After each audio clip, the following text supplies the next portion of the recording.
Horror कहानियां थी। कौन थी वो? मैं 8 महीने की प्रेग्नेंट थी और अपनी डिलीवरी के लिए अपने मायके गई थी। माँ ने मुझे फोन पर बताया, घर के पीछे की तरफ जो खाली जमीन थी ना, वहां पर एक नया कमरा बनवा लिया है। इतने सालों के बाद जैसे ही अपने घर में कदम रखा, कुछ अलग सा लगा। माँ, ये घर के पीछे की तरफ नया कमरा बनवाने की क्या जरूरत थी? अरे बेटा, घर के पीछे दूर दूर तक खाली जमीन है। तेरे पापा को कई दिनों से लग रहा था कि यहाँ पर एक कमरा बनवा लेंगे तो ताजा हवा मिल जाया करेगी। अब तो ये सब छोड़ और चल जल्दी से दूध पी ले। माँ, मैं थोड़ी देर में पी लूंगी, आप सो जाओ। मैंने दूध का गिलास उठाकर उस खिड़की में रख दिया। पता नहीं कब आंख लग गई। अचानक से खिड़की के पल्लों के खड़कने की तेज आवाज आई। दूध का गिलास धड़ाम से जमीन पर आ गिरा। जमीन पर गिरते ही दूध का रंग लाल हो चुका था। मैंने खिड़की से झांक कर बाहर देखा। चारों तरफ धुप अंधेरा था। उस अंधेरे की तरफ से कुछ आवाजें आ रही थी, जैसे छोटे बच्चे आपस में खिलखिलाकर मस्ती कर रहे हो।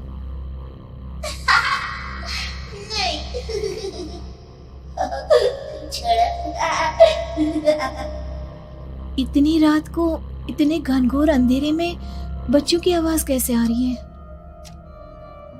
घड़ी में वक्त देखा तो ठीक 12 बजे थे। देखकर मैं सन्न रह गई। बुरी आत्माओं और भूतों की कई कहानियां मैं सुन चुकी थी। वक्त भी कुछ ऐसा ही था। ऊपर से मैं प्रेग्नेंट। सुना था कि ऐसे वक्त में अक्सर बुरी आत्माएं औरतों का पीछा करती है, तो क्या मेरे पीछे भी? पसीने से तरबतर बड़ी मुश्किल से, जैसे कांपते हाथों से मैंने उस खिड़की को बंद किया।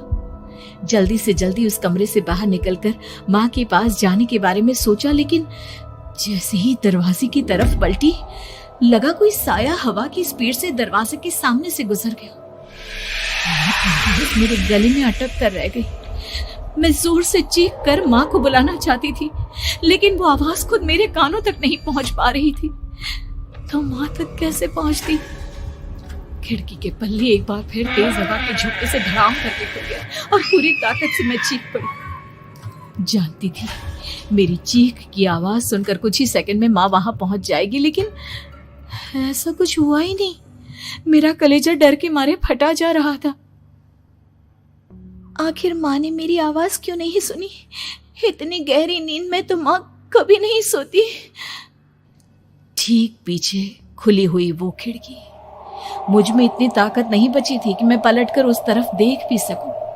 हवा का एक सनसनाता हुआ झोंका उसी वक्त मेरे कानों से आकर टकराया। लगा जैसे किसी ने दबी हुई आवाज में धीरे से मुझसे कहा, चली जाओ यहाँ से। मैंने दोनों हाथ अपने कानों पर रख लिए और एक बार फिर ताकत लगाकर जोर से चीखने की कोशिश की। माँ! पापा!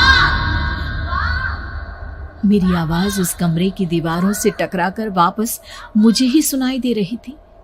जितनी ताकत के साथ मैंने चीखने की कोशिश की थी, कुछ ही देर बाद उससे कहीं ज्यादा तेज और दर्दनाक चीख मुझे सुनाई देने लगी। ये आवाज ठीक मेरे पीछे खिड़की से आ रही थी। वो आवाज मेरे कानों में पिघलते हुए लोहे की तरह गिर रही थी। उन आवाजों में हैवानियत थी। वो आवाजें किसी इंसान की नहीं है, इतना मैं समझ चुकी थी। कांप रहे हाथों से मैंने अंधेरे में कुछ ढूंढने की कोशिश की। तभी अचानक मेरा हाथ बेड पर रखी टॉर्च पर पड़ा। किसी तरह ताकत लगाकर टॉर्च का बटन ऑन किया, लेकिन ये क्या? सामने दरवाजे पर 3 छोटी लड़कियां खड़ी हुई थी। उनके हाथ में स्टील के चमचमाते हुए चाकू थे। मैं घबराकर लड़खड़ाई और पीछे की तरफ हटी, लेकिन तब तक वो मेरे पास आ चुकी थी। उनकी गर्दन टेढ़ी थी और उनके हाथों के वो चाकू मेरे पेट को निशाना बनाने को तैयार। मैं जोर से चीखी, नहीं, छोड़ दो मेरे बच्चे को, मत मारो, मत मारो, छोड़ दो मेरे बच्चे को। सोनाली, क्या हुआ बेटा? तू इतनी डरी हुई क्यों है? उठ बेटा, क्या हुआ? हड़बड़ाकर मैंने अपनी आंखें खोली। देखा तो दिन निकल आया था। माँ मुझे जगा रही थी। मेरा चेहरा पूरा पसीने से लथपथ था। क्या हुआ बेटा, तुमने कोई बुरा सपना देखा क्या? मैं अभी तक अपने पूरे होश में नहीं थी।